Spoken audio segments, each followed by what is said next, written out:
Sa pagpamalandong nato sa atong general theme niining ato karong misa de Gallo nga mao ang Pilgrims of Hope, akong ipaambit kaninyo sulod niining siyam ka mga adlaw ang kining gitawag nato mga gifts and fruits of the Holy Spirit, mga virtues nya magsugod ko pagpaambit diha sa word nga hope. Gahapon ang atong ipamalandungan ang letter H nga humility. Karon O na sad stands for obedience.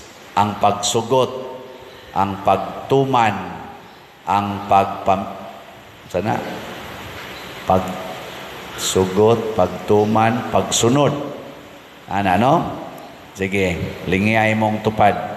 Yung na ni tuman ka sa gustos mga asherits. Yung na. Tuman, wa. Naay duha ka klase sa obedience. Naay gitawag nila willful obedience, na asay blind obedience. Sa inyong pagsugot ro sa inyong kinabuhi, unsa may kasagaran ninyong gigamit? Blind obedience or willful obedience? Wasan mo kasabot. Kanang blind obedience, bahala nagsayop, bahala makadaot, basta giingnan ko sa akong gitahod nga authority, sundon ko ni. Mao na gitawag blind obedience. Ang willful obedience, kana bang mag-imong timbang-timbangon og angay bang sundon o dili? Mao na'y willful. Mao na ang gitawag og tawhanon nga obedience. Pun-a natog ikatulo og kini maoy gigamit ni Jesus og ni Mama Mary og sa mga santos. Unsa man? Dili blind obedience, dili sad lang willful obedience, kung dili selfless obedience. Selfless. Ana.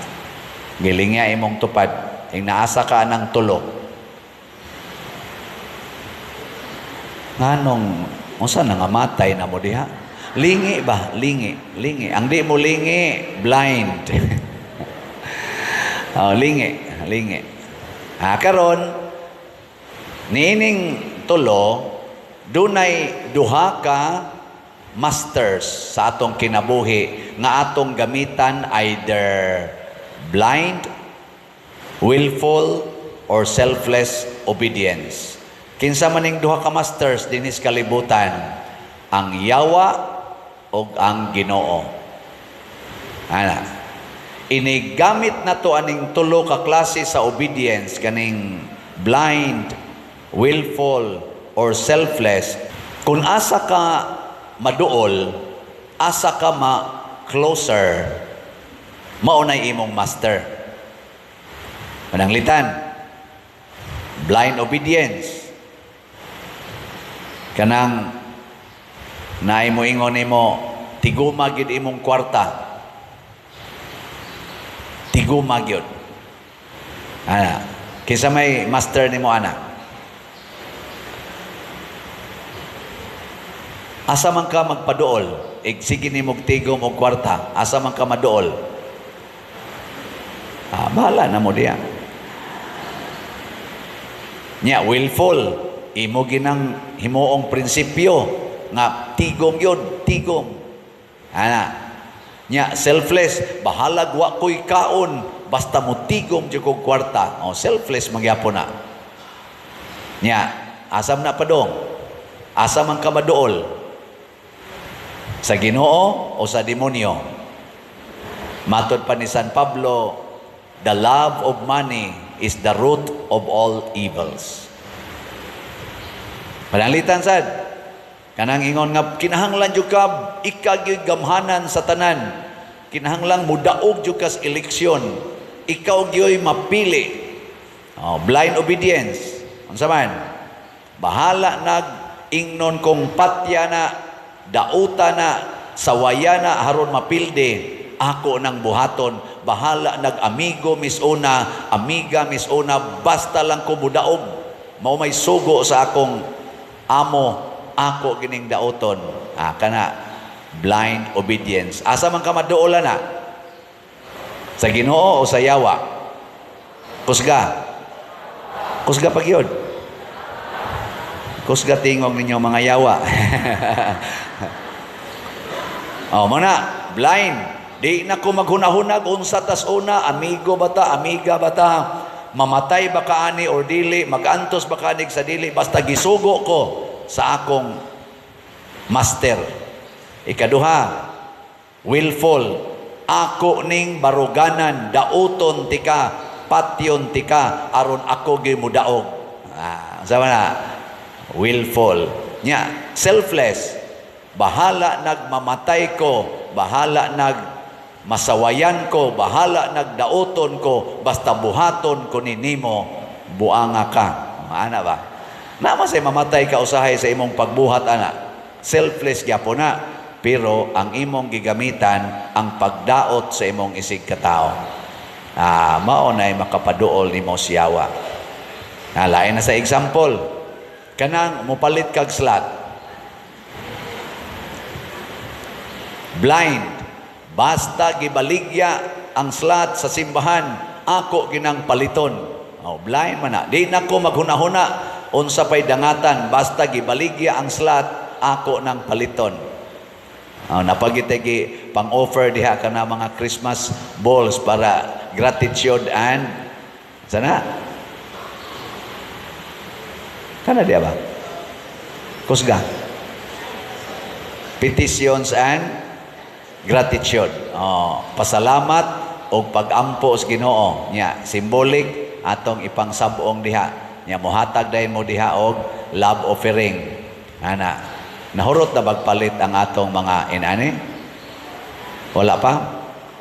Inig offertory, ang nagdag sibot, sundi og da og ingon ani. Kaya na may uban, ditso lang ari, nyawa sila kay bao. Inig humas communion, atong ipang-offer ang inyong petitions og ang inyong pasalamat sa Ginoo. Symbolic. Nya, muhatag sa mong love offering. Basta na i-offer, na ay fundraising ang simbahan para sa simbahan, ako ginang baruganan, mo support gyud ko ana. Naidaghan anang nihimo din Unya, selfless. Kanang moingon ka, bahala wa na ko'y pliti padong uli, maglakaw na ko, ipalit ko gyud nig slot. Selfless man na. Bahala wa na ko'y kaon, bahalag din ako ka eskwela or din ako kapalit og uniform, ipalit ko nig slot. Selfless magyapon na. Asa man ka maduol kung imo nang sundon? Sa yawa o sa Ginoo? Hoy. Na siya, bahala na mo diha. Karon, kung maduol tas Ginoo, there is always hope. Meaning, mag-anam og kanindot ang atong kinabuhi. Basta duol tas Ginoo. Magkaanam gani kag kaduol sa yawa, mag-anam yung kabati ang imong kinabuhi. Muna din sa atong ebanghelyo, doon na din mga kaliwat ni Hesus nga nabihag ngadtos Babylonia. Ngano man, nagbuhat na silag mga pagsupak sa sugo sa Ginoo. Si Abraham, nagtuman sa sugo sa Ginoo, nagmabungahon. Si Isaac, si Isaac, si Jacob, si David, nagmabungahon. Pero ang gasunod ni David, nagsige na magbuhat og dautan, nabihag sila sa ilang mga kaaway. Nilingya imong tupad, ing nawap ka mabihag. Daghan kayro mga bana nabihag sa yawa. Wa na magsigig higugmas asawa, tuanas kabit, tuanas sa ilang tuanas mga GRO, mga prostitutes. Sorry mga prostitutes o GRO. Pero maunay ingon ana, nangabihag sa yawa. Mga babae karon wa na kayo'y mag-value sa virginity o purity. Bisan gani mga high school, mga grade 6 gani ang uban, nanay mo kumpisal nako usahay panagsara noon nga nag-premarital sex. Pero sa dirinas mga kanang high school, mga senior high, labi na gyud college, oy, rampant na kaayo. Gilingay mong tupad, naliwat pa kang Mama Mary. Naliwat pa ka ni Mama Mary, nga virgin and pure. Wa na kayo ni balyo anak karon. Mailhan na nako kay hapit 99% sa magpakasal nga akong kaslon, pulos na gyud, wa nay balyo nila ang virginity and purity. Nag-premarital sex. Ngano man giguroy na biktima sa dili yawan o dili Diyos nung sugo. Ana. Unya, unsa may resulta? Daghan karon mga batan-on, way klarong paglaom sa kaugmaon. Ngano man? Wa may klarong ginikanan. Wa may klarong ginikanan. Ang iya na sang mama nga napaanakan og lain, na nasay katipon lain. Siya sa di kayo kaduol, kaya dili niya ikasinabot ang iyang stepmother or stepfather. Nasay uban, mga anak babae, giunay sad og molestiya sa stepfather. Kaya ang mama, tuwa na sila ing kuyog. Na-discourage. Ako, pila na akong gikaunsilan din eh. Gusto na katulo na nag-atim og hikog. Pakitaon pa ko sa agi sa iyang linaslasan dire. Ngano man, gimolested sa iyang stepfather. Ngano man na, kay nagtuman man sa sugo sa demonyo. Sa atong kaugalingon, mga igsoon, kinsa may sugoon sa demonyo, kining atong lawas. Imong lawas. Lingi ay mong tupad. Na kumusta na imong lawas? Kanang obedient kay lawas, mao ginay pirming mabiktima sa yawa. The flesh. The desires of the flesh. Mao na, bisag pari, bisag obispo, bisan pag presidente, bisan pag mga hari, mabiktima ginaana kung di ka magbantay. Mao na ingos Jesus, deny yourself. Follow me. Deny yourself. Sige, lingay mong tupad. Nasugod karon, din ako mukaon. Nasugod karon, din ako mukaon. Nya moingon day na imong tupad, uy, mamatay ka na. Isa, I deny myself. Di ba? Ayaw sus. Mo bitan na din simbahan uso kay ng fasting and abstinence.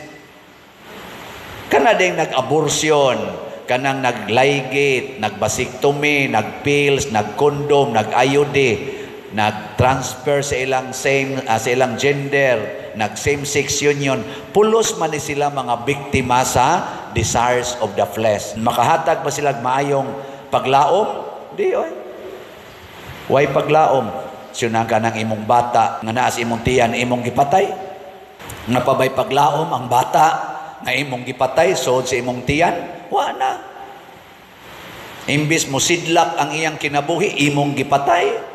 So sa imong tiyan, nya matod pa sa record sa Google, 73 million ang mamatay kada tuig sa induced abortions, 200,000 every day. Nya karon unsa na rong orasa? Kada oras mag-average og mga 9,000 ang mamatay. So sugod alas 12 hangtod karon pila na kabuk namatay, nawa na ang paglaom. Maingon nita, the youth are the hope of the nations. Unya gipang patay naman, wa pa gani kagawas.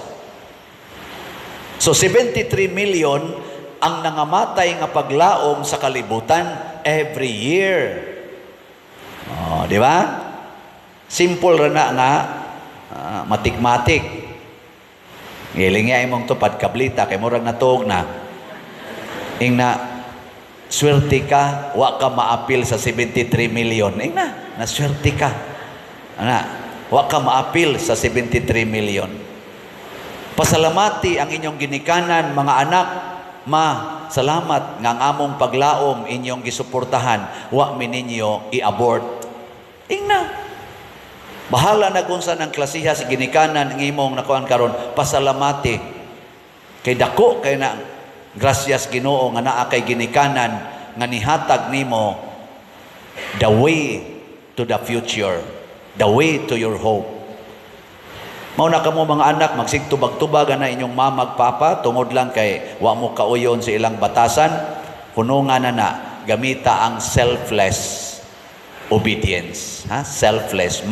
Wa jud ko kauyon nimo pa, wa jud ko kauyon nimo, pero kay ako man kang mama o papa, unya gisugo man ko sa Ginoong tahoron tamong mga yawaa mo. Ana. Bahala na lang. Naghilak imong mata, manglaba ka dito, di apagayaw-yaw sa imong likod. Unsa man imong linaban? Unsa man nagalagon lang kalagon man laban. Ingkapsus dili pa lang gyud ginikanan kalami nagyong patyon, pero selfless obedience. I deny myself. Nindot talaga ana, nindot kay kag paglaom, buhi kay imong kaugmaon ana. And that is the life of Mary, Jesus, and the saints. Sakit kay malansang sa cross, pero mao day tuburan sa nindot nga kaugmaon. Muna ako ninyo dinhi, kamong manimba, musimba pa man mo ugma, kung buhi pa mo. Ayaw na gid mo anang palayo-layo ha. Seek it to the altar. Mao gyud atong prinsipyo dinhi.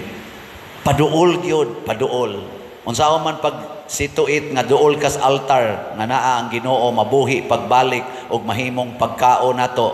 Unsaon man pagsiguro, ayaw gyud pagbutang og bakanting lingkuranan sa imong atubangan. Igsud nimo simbahan didto lingkod sa pinakaunahan nga lingkuranan, pinakaunang bakanting lingkuranan duol din his altar. Yanay ato mga ashirits makatabang na. Ayaw lang sad pagsupak-supak nila kay mao man sa ilang orientation. Mo na makadetect dayon ko sa mga yawanon nga manimba kay magpalayo man na sila. Kana bang nadas yawa adto na sila managluklok sa kilid-kilid. Ing kadi amang kukoy sakit pader, madaot mangkukus hangin, selfless diha, lingkod diha. Kung sa imong gihuwat, mabangga ka, unya mo imong mamatyan, mamatay ka sa electric fan, tungod kay nagpaduol kas altar, dritso kas langit. Kaysa mamatay kas pag-angkas nimo sa balhabal karong taod-taod. Ang pinakasakit pagyud tan-awon, makita ra ba na nako diri, inighumag pangalawat, manglakaw na ang kadaghanan, mamiya nas misa, mamiya na gikaon ang Ginoo nya namiya. Wa ang mahuman ang Ginoo mga igsoon, naa pa sa ipabawon ang final blessing. Ay daghan kayong assignment oy, part na sa ipabawon sa Ginoo kana mga announcements, mga unsa pa diha. Part na manglakaw na, manglakaw. Oy, maghilak ang mahal nga birhen. Magsige mog tan-aw sa inyong rilo, kadugay bang nahumagwali ning paria. Pero sa inyong cellphone, hangtod kaadlawon, siging tan-aw anang walis yawa diha, games, scatter, mga unsa pa na, TikTok, mga yawanon kay tanan, siging tan-aw di na hapit matog, bisag naghigda na halahangad gid anang cellphone, hangad anang cellphone. Unya sa wali, siging tan-aw sa rilo, yawanon mo.